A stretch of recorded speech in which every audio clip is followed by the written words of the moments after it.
The Mariners are celebrating their 50th season this year. We're honoring that by pitting the best moments in franchise history against one another in a March Madness style tournament. We need your help to determine who moves on. The first round kicks off coming up. Colby, hit it.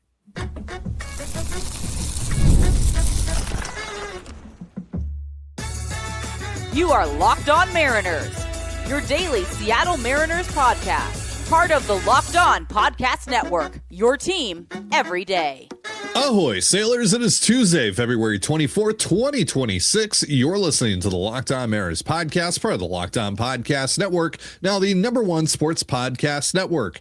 My name is Titan Gonzalez, and I'm joined as always by my co-host Colby Patnode. We're two lifelong Mariners fans who've been covering the team for over half a decade, and today we're kicking off our top 50 Mariners moments tournament.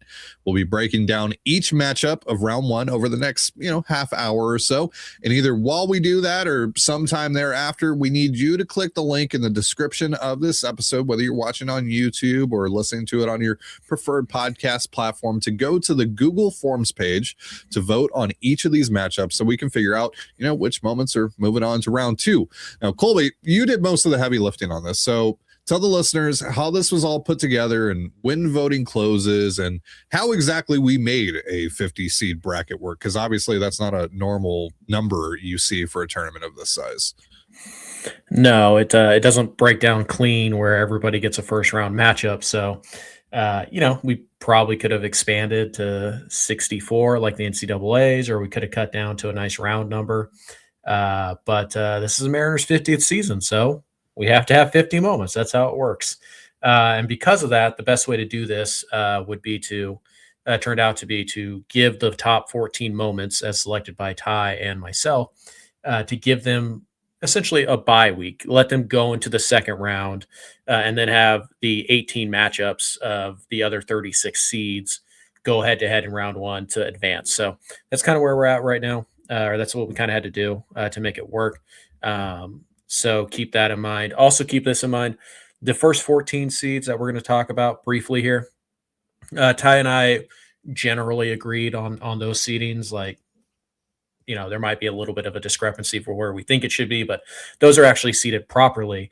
15 through 50, I've seated those myself, and they're mostly trying to get good matchups in round one. Like, so just because a moment is ranked 18th and you think it's worse than the one that's ranked, 42nd, doesn't mean I disagree with you necessarily. It's just we're looking for matchups here in round one. So keep that in mind. Also keep in mind that if, we excluded your favorite moment from our little game here, it's probably because we hate you.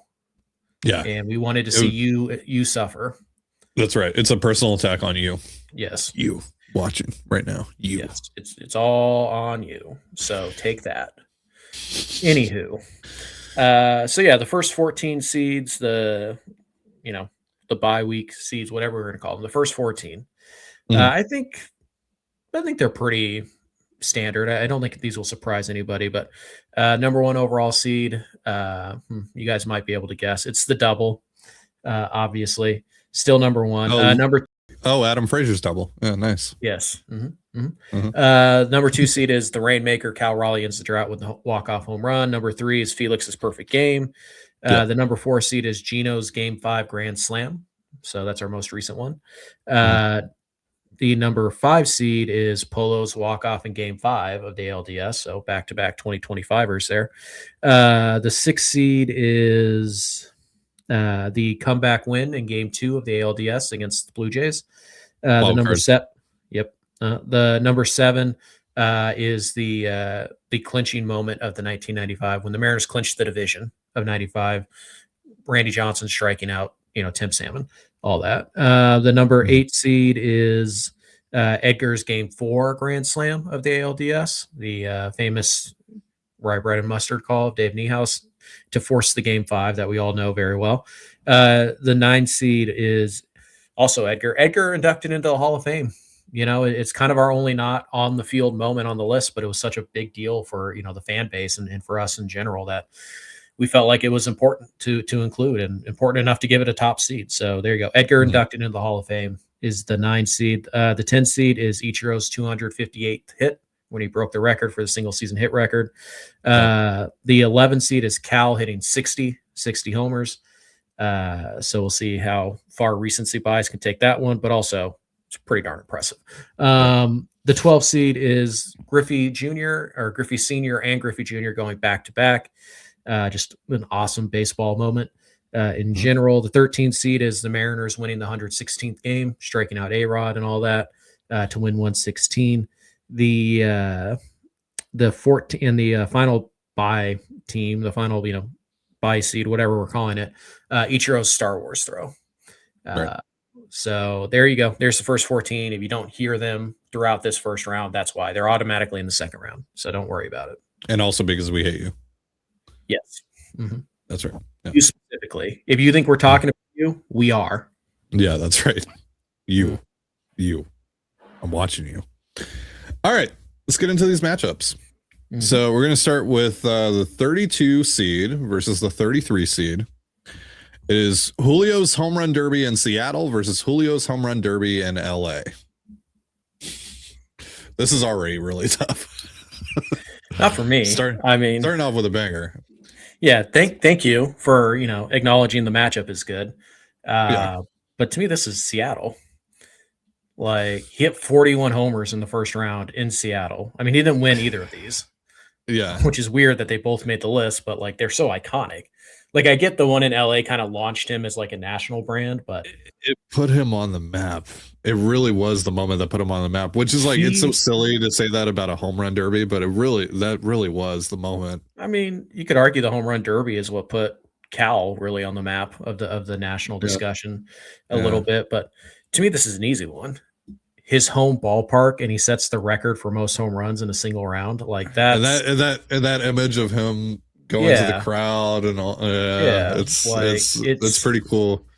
Yeah, I mean, to me, this one, the home run derbies were pitted against each other, not only because I thought it was a good matchup, but also because, like, let's get some of these similar results out of the way, right? You'll notice that throughout the list. There are a lot of similar events that were pitted against each other, so we can kind of weed those out pretty quick. But yeah, to me, this is Seattle. I actually thought, when I was writing this, I thought Seattle was the first derby and LA was, I had it mixed up what year was which, but no, Seattle, the second derby, 41 homers in round one, the whole ballpark, like, rooting for him. It's pretty cool. Go watch it if you guys haven't. By the way, there will be a link also in the description where you can go watch some of these moments, or at least, highlights of these moments in case you have forgotten or you're not quite sure what we're talking about.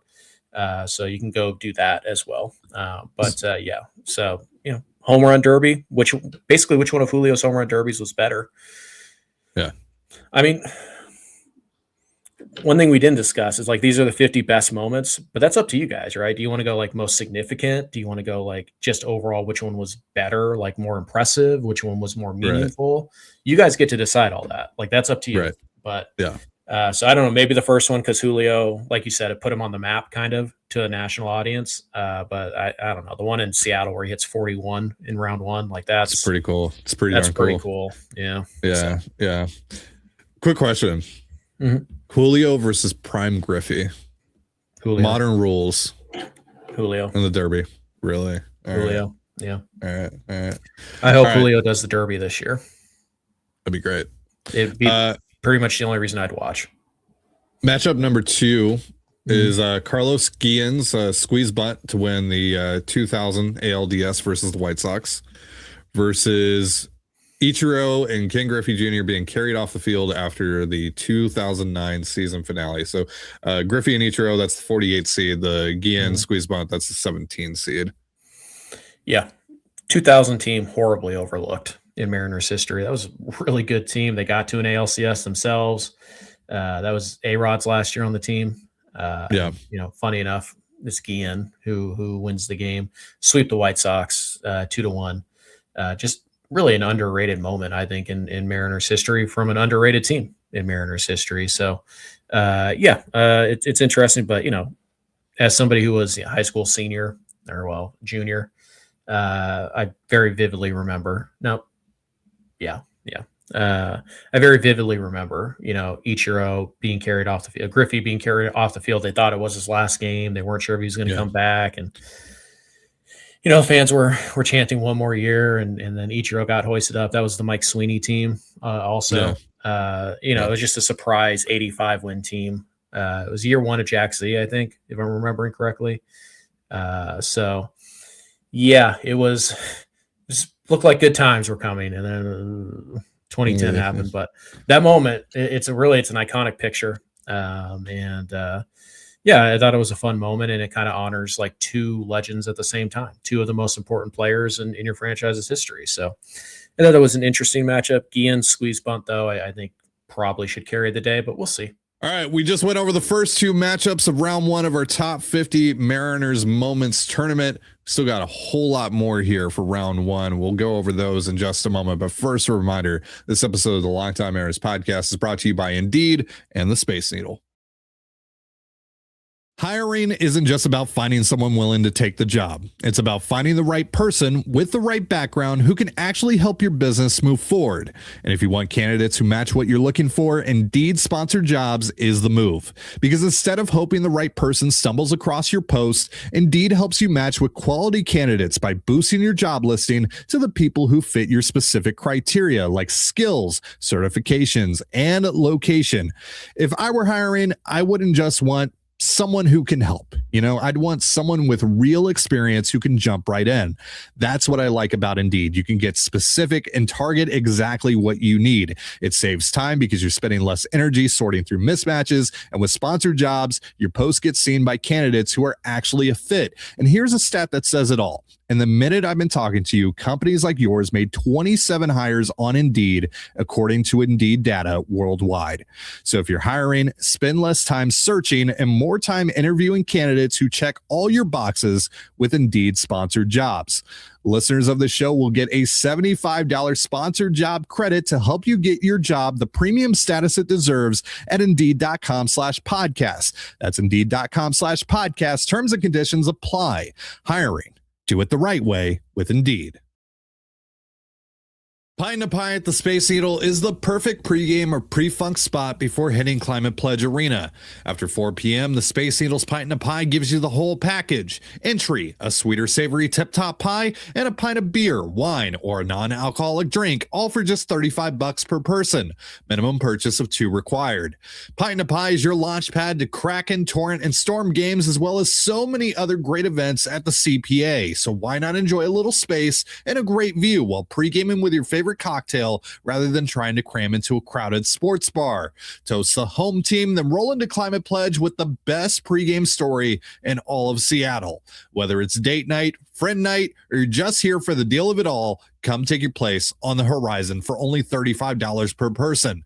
Limited time offer, 21 plus only, ID required. Get tickets at spaceneedle.com. Minimum 2 required.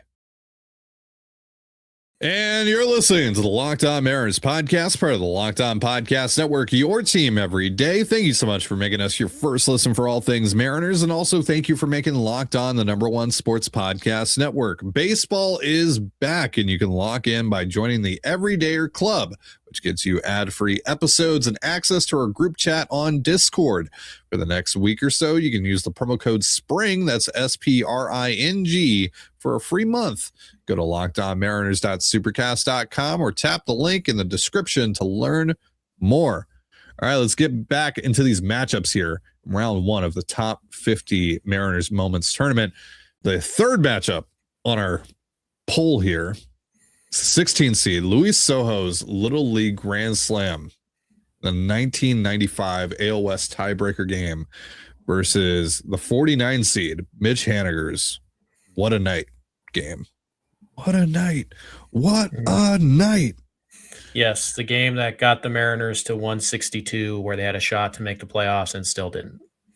So Yay. it's Soho. It should be. Soho. But this is the recency bias I talked about and how it might carry the day. Luis Sojo's Little League Grand Slam was the biggest hit in franchise history until about like a week later. So it kind of gets overshadowed by, the whole Edgar and the ALDS thing. But Sojo's Little League Grand Slam, the weak ground ball that somehow gets by JT Snow, rolls down the line, wild throw. Mark Langston, who was traded for Randy Johnson, is pitching for the Angels. He's absolutely dueling Randy back and forth. And the wild throw gets by the catcher, and then there goes little Luis Sojo sliding it ahead of the tag of Mark Langston. Like, that is how I like my irony served. Of course, what accompanies that is the whole 95 chasing down the Angels. All that has to factor in a little bit here. The Haniger game, what a night, is really good. Don't get me wrong. It is a seminal, like, Mitch Haniger moment of his entire career. And Haniger should probably be a Mariners Hall of Famer. So, like, I get why. And again, that happened recently. People remember that off the top of their head. They don't have to be reminded of it. So I think this matchup's on upset alert, but I would be upset if this was an upset, because the Soho hit is so much more important and so much more consequential. Sorry, Mitch, than what he did, because that was actually to get into the playoffs for the first time ever. Haniger's was just to keep them alive for another day, and it didn't end up paying off anyways. That was yet another game 162. I sat there with a little bit of hope and then watched it quickly dwindle on the out-of-town scoreboard. Yeah. So, anyways, I'm calling upset alert here, but I hope I'm wrong. I think recency bias will carry the day here, though. Yeah, we'll see. I mean, we got a lot of Mariners fans. We got a lot of listeners who weren't alive for the Luis Sojo Little League Grand Slam, myself included. But if you guys don't want to be dragged radically down the rabbit hole of recency bias by these Gen Zers over here who are just now learning how to vote, you're a millennial or you're, Gen Xer, you better get in the comments section and click that link and vote so that you can keep your precious moments from 95 on this list. All right. Because I'm telling you right now, the younger millennials and the Gen Zers, they will take this thing, and everything. Our top 5 moments will all be from 2021 and ahead. So 49 seed, more like 6-7 seed. Am I right?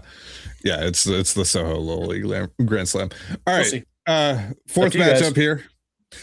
Mike Cameron hits 4 home runs in one game versus the Mariners' first ever game in 1977. It's only on the list because Dave Niehaus listed it as like his second or third most memorable call, like most memorable moment. So obviously one kicked it off, but it was, 19 years before they were remotely relevant. So I'm predicting this might be the biggest blowout in round one. I'm biased too. This was the day after my birthday that Cammy hit these 4 home runs. So that was 2002. 4 home runs and 4 in his first 4 at bats. Yeah, I thought he was hitting 5. Almost did. Warning track for number 5. I'm guessing this one will be a blowout. Would be my hunch. But 50 moments to not go back to when the franchise literally started, like the first moment it existed. It would have seemed a little cheap. So I didn't give it the easiest matchup, but I'm pretty sure that one was going to lose no matter who it was matched up against, to be honest. But we'll see. You never know. I mean, again, none of this happens without that 77 team. Well, without the pilots leaving and then, the government suing Major League Baseball and then that whole kerfuffle. But blah, blah, blah. The 77 team built a foundation of just painfully bad baseball that this franchise is built on. Give it some respect. Diego Segui, baby. Our 5th matchup, 25 seed versus the 40 seed. Griffey hits the warehouse in the home run derby in 1993 in Baltimore. Yep. Didn't win that derby, by the way. And then Blower is perfectly predicting Tuiasa Sopo's home run in Toronto. I'm going upset alert here. Yeah, I am too. As someone who speaks into a microphone about Mariners baseball every day, I have a soft spot for Mike Blowers making that call. That's insane. That is actually insane. And then on top of that, you got Rick just losing his what in the booth as it's happening. Somehow the quintessential, Rick Riz call when he wasn't even really, he was doing color. And it's still like my favorite Rick Riz call. And one of the last great Dave Niehaus calls as well. Yeah. Griffey was the first player to hit the warehouse on the fly, and he did it at the home run derby. Initially, when we first did these, it was like Griffey's home run, just Griffey winning the derby, like in Boston and all that. But it's like, what is Griffey's most iconic moment in the derby? It's actually hitting the warehouse. On the fly at Utah Street. So we'll see how that one goes. Again, upset is kind of a relative term. The seeding is just based on matchups, not actual, where they rank. So whatever. Maybe Blowers' predict should be the 25 and Griffey should be the 40, but who cares? I think Blowers is probably going to carry the day there. But Griffey. And again, we seeded it to piss you off. Yeah, you specifically. You. Do you think we're talking about you? Because we are. We are. There you go. We absolutely are. Yeah. I think Blowers probably wins that one, but we'll see. We'll see. Again, it's not up to us. It's up to you guys. So you guys can pick whatever you want. All right. Our sixth matchup, 29 seed. Mariners clinched the AL West this past year, 2025. In that drought, that 24-year drought. Yep. Versus the 36 seed, Griffey, homering in 8 straight games. Which really isn't like a moment. It's like an extended moment, I guess. Yeah, it just kind of, it is what it is. But some of these, like the Mariners comeback win in Toronto, that's not a moment. That's several moments that led to the final moment. Right. And that's kind of what we have. Well, yeah, because we were talking about like Carlos Santana's home run, Adam Frazier's double. Adam Frazier's double separate or like, separate JP's. Yeah. Bloop shot. Put it all in one. Yeah. Yep. Yeah. That way we could have a few more, extra entries in here instead of having to take 4 or 5. Yeah, when we get to the 7th matchup, you'll see that we didn't do that for every single game, though. But yeah, I mean, yeah, some games are just better than others. What can I say? Some games there are just too many iconic moments that you kind of have to separate them. But anyways, early voting on this one, by the way, Ty, it might surprise you, is tied. 50-50 split so far on this one. Only 4 votes cast, but yeah, I'm gonna go with them clinching the AL West. I think so too. I just say like there really wasn't an iconic moment for that. It was 9-1 or 9 to whatever against the Rockies, and Luke Jackson was on the mound. It just kind of at that point we already knew it was going to happen one way or another. So it's less about the game and that very specific moment, and more just about 24 years of constantly chasing other teams in this division, specifically like last decade of chasing the Astros and Griffey tying a major league record with a great call, by the way, from I believe Ron Fairley. That probably deserves more flowers. But sure, also I think recency bias comes into play a little bit here, but yeah, it's probably be the clinching of the division. Is anything that progresses the team further into the playoffs is probably going to have a huge edge over moments that don't do that, but we'll see. Yeah. All right. Our 7th matchup, really pulling on the heartstrings here. So this one I did actually put together just to screw with you. Yes, you tie, not you, the listener. Okay, me, yeah. The 20th seed, Leo Rivas's game-tying double in single. Game 5. It was actually only a single. Yeah, I got to change it. Yeah, but the game-tying hit that he had in Game 5 of the ALDS, I always thought it was a double too. I'm pretty sure last week when we talked about Leo Rivas, I also said it was a double. I don't know why. Yeah, I just always had it in my head that it was a double. Anyway, you know what we're talking about. The Leo Rivas moment on his birthday, no less. Crazy. Pinch hitting, bottom of the 7th, I believe it was. Yeah. Pinch hitting for Canzone, who they brought in to hit for Garver, I think. And then they went back to the lefty, and then so Dan was going to have Canzone staying there, and then he was talked into having Rivas go up there by, I think, Manny Acta, and he delivered, second pitch, line drive base hit. To tie the game, and we don't get the 15th inning walk-off without Leo Rivas tying it up there. So I mean, Kerry Carpenter hits that 2-run home run, and you're thinking it's over. Yeah, it's over. Like that thought has to at least cross your mind. Sure, you're a Mariners fan, of course. And then Leo Rivas, of all people, Leo Rivas, what have you done? Man, it's the Davis Schneider of it all, right? It's just kind of like, who the heck is this guy? You need guys like that to go on a playoff run. Yeah. And the 45 seed, Ichiro sees the moment speech, which some say is the catalyst for the moment we just talked about. So it's not often speeches make me tear up. That was one of them. That was certainly one of them. That was, when he started talking directly to the current club. I mean, how could that not fire you up? Especially with how the last 24 years had gone.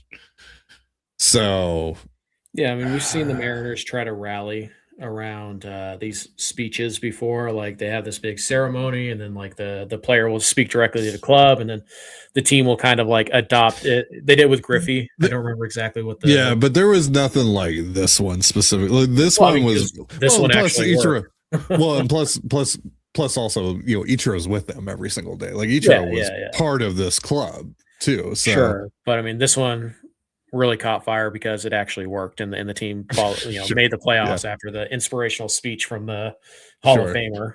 For the first time, it actually worked. So, yeah, I can't imagine Ichiro's speech pulls off the upset here, but we'll see. Ichiro is so iconic that it's possible. I mean, I can't put anything past Ichiro and his fans, so we'll see how that goes. But yeah, I'd be pretty surprised if he could pull the upset there. And you're listening to the Locked On Mariners podcast, part of the Locked On Podcast Network, your team every day. As always, if you want to hear from me and Colby even more and help support the show, we have a Patreon. It's called Control the Zone, and on there we talk Mariners, Seahawks, all that good stuff. For more information, go to patreon.com/Control the Zone. Link in the description of this episode. So we've only gone over 7 of the 18 matchups. And, brevity, not really our strong suit, but we kind of need to get this. We need to get this thing going here. So, speed run time, lightning round.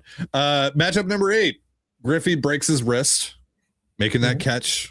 95. Obviously, we all know what we're talking about. Versus Ichiro's Spider-Man catch. Yeah, hopefully we all know what we're talking about here. Versus Ichiro's Spider-Man catch against the Angels. So 2 very similar catches. So if you guys don't remember them, again, go watch the companion video. It's linked in the description. They're both great catches. This one's a toss-up. I could see it going either way. The Griffey one's probably more iconic. Ichiro's play, pretty cool. I think this will be one of the closer matchups in round 1. Yeah. All right. Matchup number 9. Griffey robs Barfield in Yankee Stadium. Jesse Barfield versus Mike Cameron robbing Derek Jeter at Safeco in 2000. The year that he took over for Griffey. 2 elite defensive center fielders, and I think that was Griffey's rookie year, if I'm not mistaken. It might have been year 2. But, kind of early in their Mariner careers, making iconic catches against the Yankees, one of them in Yankee Stadium, one of them at T-Mobile Park, then Safeco Field. The one against Cameron was Jeter who hit it. So that's a nice little added bonus. To me, Griffey robbing Barfield is the significantly better catch. But we'll see. This is another one like the previous matchup. I think could go either way. So we'll see how it goes. But again, if you guys don't know what we're talking about right away, watch the video. It's in there. You can compare the 2 catches. They play back to back with no cuts in there. Just watch them, and you can decide which one's better or more iconic. Which again, whatever qualifier you want to use for how you vote on these things, do it. Yeah. The Barfield robbery, that one played a lot on MLB TV in between innings. So I've seen that clip a ton. Such a great play. Young Rick Riz on the call too. You also get the Griffey smile running into the field, running off the field, like jumping up and like, I caught it. Yeah. A brilliant quintessential Griffey. But Cammy robbing Jeter at Safeco the year that he took over for Griffey. His first week at Safeco after replacing Griffey. I think that one will be close. All right, our 10th matchup is the 31 seed James Paxton throwing a no-hitter against the Blue Jays in Canada at the Rogers Center versus the 34 seed Randy Johnson throwing the first no-hitter in Mariners history. I think I know who's going to win this. I'm very biased, though. I was at one of these games, so this will be interesting because it's kind of like recency bias. I don't think most of our listeners or viewers watched Randy Johnson throw the no-hitter live. Our demographic skews younger. But then again, maybe none of them watch Paxton either, but it's kind of like a recency bias thing versus like an icon thing. And this year we're celebrating Randy Johnson. So we'll see, top of the mind and all that. We'll see which one wins. I think this will be I think Randy probably wins this one, but I think it's going to be pretty close. We'll see. All right. Our 11th matchup, the 18 seed Mariners clinched the AL West in 2001 with Mike Cameron and Mark McLemore holding the American flag. Iconic picture. Will be a statue. It's going to get a statue this year. Yeah. Versus the 47 seed Dave Niehaus christens Safeco Field with the first pitch. Yeah.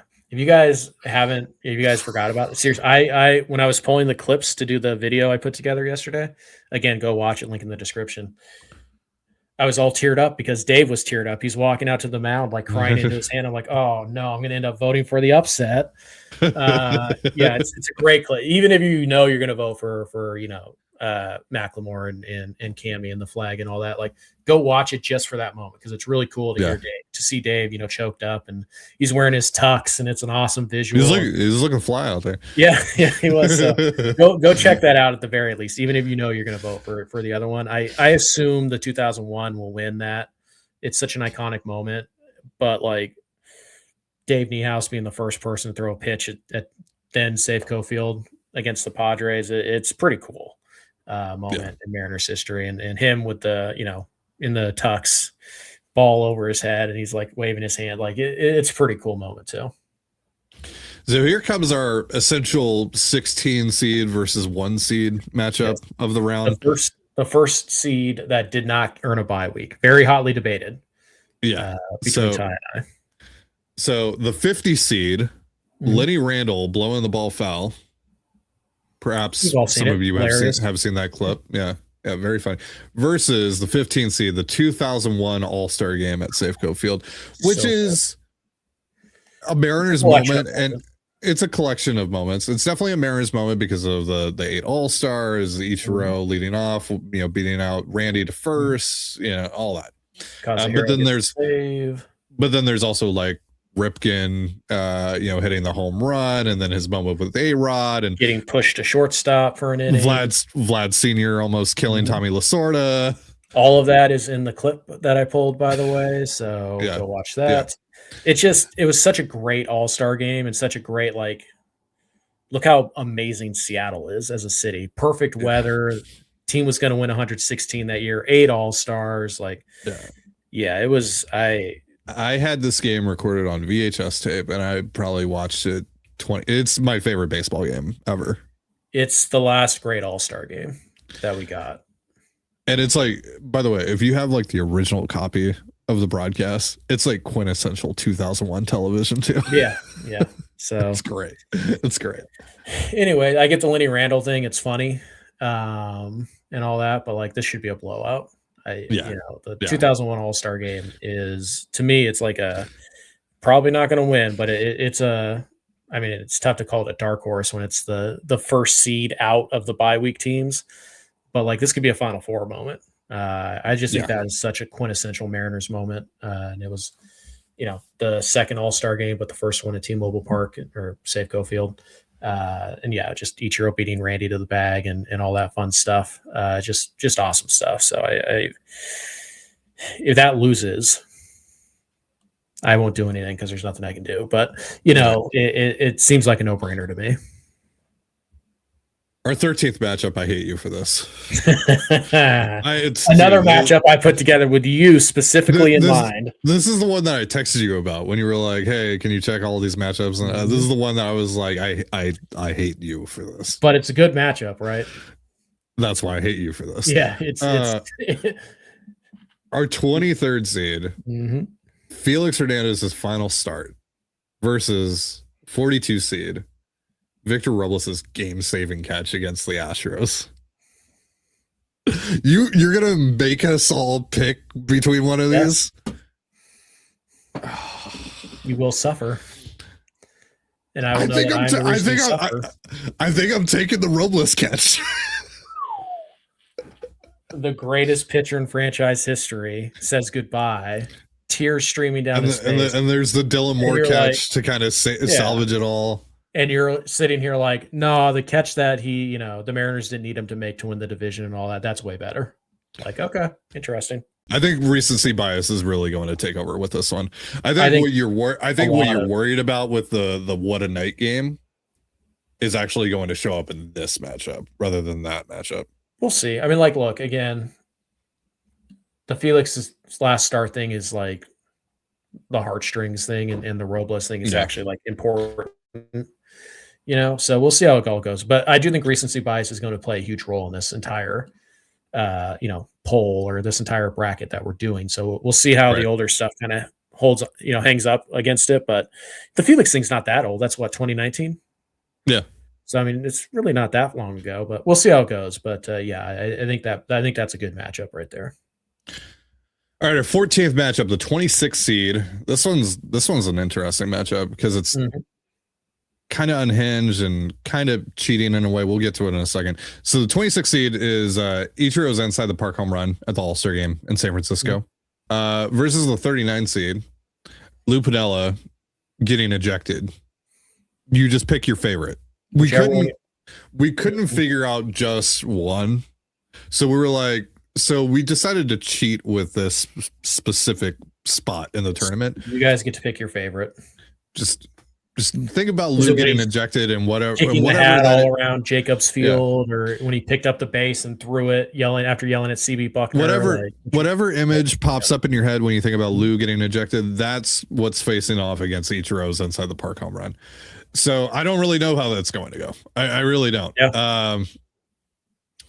When I think about Lou getting ejected, I think about one of the moments that you mentioned, him picking up first base and throwing it twice. We watched that on a stream on the Patreon, and it's hilarious. Yeah. But I couldn't find it when I was putting the video together. But if you happen to stumble across Dave Niehaus calling Lou's ejection in Cleveland, where he's kicking the hat all the way to the dugout, hilarious. Like, and Griffey's there, he's hiding his laugh behind his hat. And he's like, kick it again. Oh, he kicked it again. Yeah, like, it's a really fun moment. That's great. Yeah, Lou ejections are all great. So, again, pick your favorite one. We weren't going to single any one of them out. And it's going up against inside the park home run, for which I believe Ichiro won the MVP of that All-Star game as a result. So I believe so, yes. Ichiro is going to get some votes just because Ichiro's name is in it. But we'll see how that goes. I think that one could be a pretty interesting matchup. All right, so where are we? 15th matchup. Yep, the no-nos. 30 seed. Yeah, Iwakuma's no-hitter versus Baltimore versus the 35 seed Chris Bosio's no-hitter. I'm going to assume this is going to lean heavy in favor of Kuma's. I would, yeah. Because of reasons. I don't know how many of our younger listeners even know who Chris Bosio is. So I think that was like one of his first start for the Mariners. Was it? And it was against the Red Sox at the Kingdom. So like, that's pretty sure Chris it was the Red Sox. Chris Bosio started for the Mariners the night that I was born. There you go. Tie facts. It's gonna be Kuma. Yeah, I assume so. But again, no hitters are impressive no matter who throws them. Apparently you guys didn't think so though, because our play-in matchup, which is coming in here in a minute, did not go the way of the no-hitter. So I assume Kuma will win. But hey, again, if you're Gen X or you're an older millennial and you want respect for the 90s Mariners, you better vote, because I'll tell you what, you're not gonna like the results if you don't. Yeah, no. All right, our 16th matchup. We're getting close to the end here. 19 seed Ichiro walks off Mariano. We've all seen it, right? And if you haven't seen it, go watch the video. Go put yourself up on game. Versus the 46 seed Griffey's old time religion homer versus the Diamondbacks. Game time homer in the 8th. Yeah, amazing call by Dave Niehaus. The old time religion lives. Yeah. Perfectly set up yet again by Dave. Just such a good feel for the moment, and then boom. Yeah. And then Ichiro walking off Mariano Rivera. I mean, two of the best to ever do it going head to head, and Ichiro wins that matchup. Yeah, that's a fun matchup. I assume Ichiro will win. Correct me if I'm wrong. Wasn't that game on ESPN? I don't think so. I thought that game was on national TV. I don't think so. Okay. I only know from. I think it was also I think it was also on. What was it at the time? Fox Sports Northwest. I think that was. Yeah, I think it was. The Mariners were on. Yeah. I don't think it was Root yet. It might have been. Yeah, but I thought it was on both. I thought it was on ESPN and Fox. Maybe, Sports, but whatever. Either way, amazing moment. That's my pick there. Yeah, the old time religion is my pick, but it's because of the call. I mean, it's tough to separate the call. Like obviously, the You're home a run sucker for Dave, and I totally understand. I mean, it is an all time call by Dave, and so that's gonna be hard. But yeah, I mean, like Ichiro against Mo, like everybody knows that one. So I assume that one will win. All right, our 17th matchup, 22 seed, very recent. Cal Raleigh wins the 2025 Home Run Derby versus the winner of our play-in matchup, the Dylan Moore Grand Slam versus the Astros, and that one beat the combined no hitter against the Dodgers by 4? Yeah. So there you go. I think it's going to be Cal pretty easily here, but I do too. But I also don't care all that much about home run derbies. And Dylan's was kind of like you will respect us. Like, we're not here to get beat by you guys every single time out now.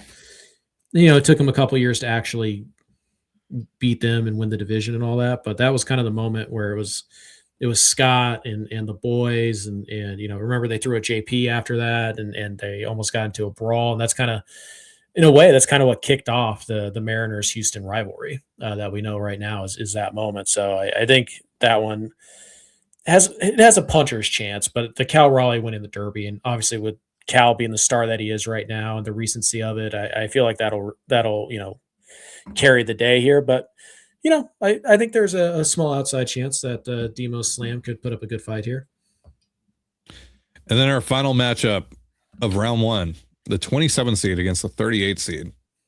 Jay Buhner's leaping catch going into the bullpen, flipping over on that short porch at Fenway Park. 38 seed, Ken Griffey Jr. robs Luis Gonzalez in Detroit.